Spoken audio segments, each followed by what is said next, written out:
Hello friend, সবাই কেমন আছো? আশা করছি সবাই ভালো আছো, সুস্থ আছো। আমিও ভালো আছি, সুস্থ আছি। খুব একটা ভালো নেই, আমি মোটামুটি আছি, কারণ মুখ চোখের অবস্থা দেখে বুঝতে পারছো তোমরা, খুব একটা ভালো নেই গো। আগের দিন আমার প্রচণ্ড শরীর খারাপ ছিল, বমি পায়খানা হয়েছিল, দিয়ে আমি একেবারে ভালো নেই। আর তোমরা অনেকেই কমেন্ট করছো যে দিদি ভিডিও দিচ্ছ না, ভিডিও দিচ্ছ না। তো ভিডিও করতেও ইচ্ছে করছে না, জানো তো, শরীর মন কিচ্ছু ভালো নেই, তার জন্য কিছুই ভালো লাগছে না, ভিডিও দিতেও ইচ্ছে করে না। তো ভাবলাম চলো তোমাদেরকে আজকে একটা ভিডিও করে বলি আমার শরীর কেমন আছে। অনেকেই জানতে চেয়েছো আমি কেমন আছি, তো ওই জন্য তাদের জন্য ভিডিওটা করলাম যে আমি আছি মোটামুটি, খুব ভালো নেই। আর অপারেশন করার পর সত্যি মানে কি বলবো, আর ভালো লাগছে না, একটুও ভালো লাগছে না। মানে সবার কাছে হেল্প চাইতে হচ্ছে না, এই জিনিসটা আমার ভালো লাগছে না। কত আর হেল্প চাইবো, নিজে নিজে তো কিছু করতে পারছি না। না, ভারী জিনিস তোলা হবে না, ঝুঁকে কাজ করা হবে না, নিচে বসা যাবে না, অনেক কিছু মানতে হচ্ছে। এখনো 3 মাস মানতে হবে, তো সবে এখন 1 মাস হয়েছে আমার অপারেশন হওয়া, তো এখনো 2 মাস আমাকে এখন বিছানায় শুয়ে থাকতে হবে। শুয়ে বসে দিন কাটছে না, জানো, ভালো লাগছে না। তবুও তো এখন মেয়েকে নিয়ে স্কুল যাচ্ছি, আমি আস্তে আস্তে হেঁটে হেঁটে যাচ্ছি কষ্ট করে।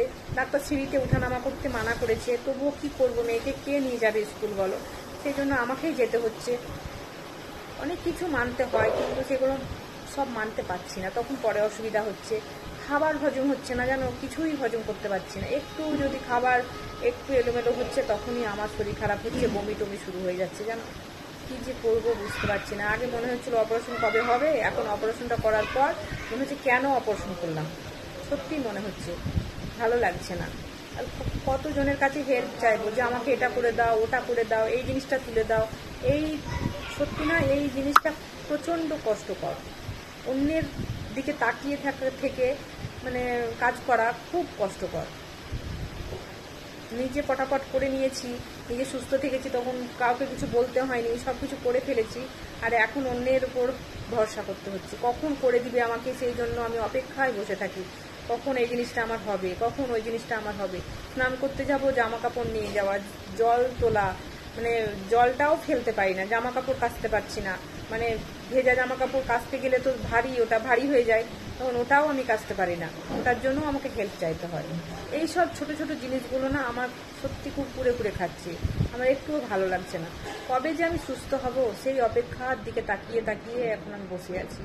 কবে আমার 3 মাস হবে, 3 মাস থাকতে বলেছে রেস্টে, কোনো ভারী জিনিস তোলা হবে না। অনেকে বলছে 6 মাস তুলবে না, কিন্তু কী যে করবো নিজেও বুঝতে পারি না আমি। অনেকে যারা অপারেশন করেছে তারা আমাকে বলছে 6 মাস ভারী জিনিস তুলবে না, 3 মাস ডাক্তার বলেছে, কিন্তু ভারী ভারী জিনিসটা 6 মাস তুলবে না। কী যে করবো, কিচ্ছু ভালো লাগছে না। ঠিকঠাকভাবে রান্না করেও খেতে পারছি না, জানো। শরীর অসুস্থ থাকলে কি রান্না বান্নাও ঠিকঠাকভাবে হবে, সেটাও হয় না, ভালো লাগছে না।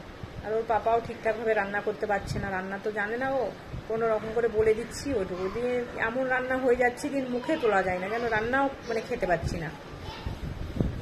আজকে তো রান্না বান্না সেরকম কিছু করিনি, হালকা পাতলা রান্না করছি এখন। কালকে তো খুব বমি টমি হয়েছিল, কলা পেঁপের ঝোল করে রান্না করেছিলাম একটুকু, আর মাছের তরকারি করেছিলাম,